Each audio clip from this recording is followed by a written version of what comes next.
namin yung mga student street po doon sa Nemesio Ayabo Senior High School. And as a young student po, I'm really impressed po sa napanood po namin ngayon. And actually, this is my second time po na napanood ko.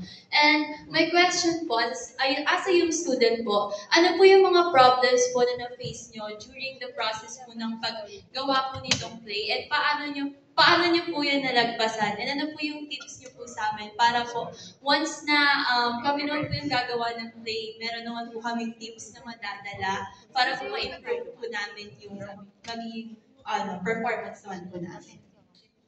Thank you po. So, sino po ang nais sumagot?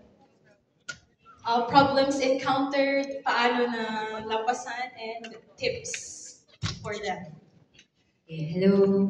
Ako po si Sabrina. Ako po yung dramaturg for the production. Siguro yung isa sa mga pinakamalaking challenges namin for this ay yung text ay isang novel. So yung prose niya ay napaka-visual.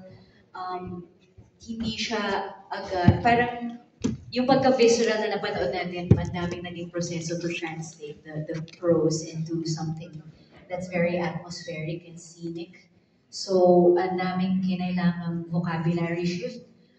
Tapos yung script ni Rodi Vera ay performance text naman. Kumuha din po kami from yung autobiography ni Sir Anthony Jose. So, yung paghahanap siguro ng alin sa mga text na ito ang pwedeng gamitin. Tapos syempre nagka-devising sessions po kami with the actors.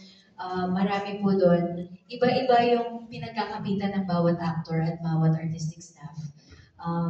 Meron sa amin ang kinapitan itong element, yung isa naman mas ito. So yung pagko-compromise ng mga yun at paghahanap, paano kaya magiging cohesive ito para sa narrative? And then yung dance of testing out which works, which doesn't, ano yung papakawalan. Merong mga scenes na ma-attach talaga kami, may mga characters na kailangan pakawalan. So yun yung pinaka-challenging. And then when mounting it together, figuring out, does it work?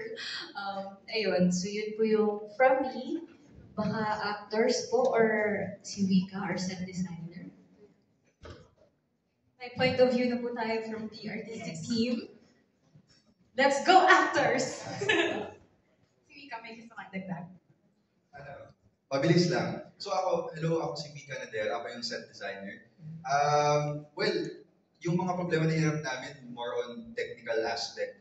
But there's also something na natutunan ko throughout the process na kailangan talaga open ka na every time na nade-develop ko. Parang hindi talaga siya, parang nung binuo ko to, ang dami niyang develop, ang dami niyang revisions.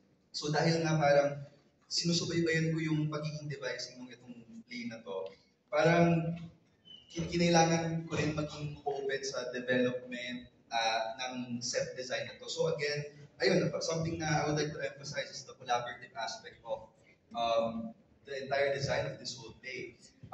Na talagang hindi lang ako yung bumuo nito, pero madaming input din yung mga actors, as well as the dramaturgs, as well as the costume designers, and also the director. So again. Thank you po. Meron pa po ba or...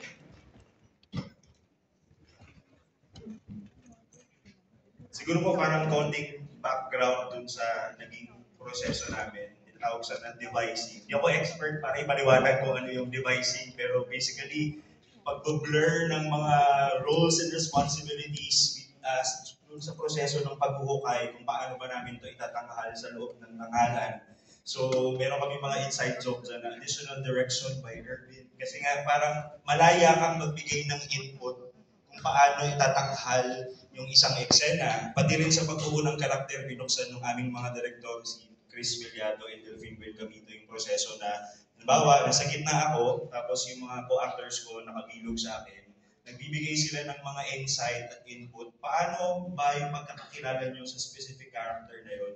Tapos lahat ng sinasabi nila, tatanggapin mo, gagawin mo sa katawan mo, i-play mo. So yung mga napanood yung characters, hindi lang sa binuo ng actor mismo, kung di binuo namin sa as a group, as an ensemble. So malaking tulong nga yung malaking bagay, yung trust and openness dun sa buong proseso para maging cohesive yung mga. Maraming salamat. Maraming salamat. Thank you for your question. We can accommodate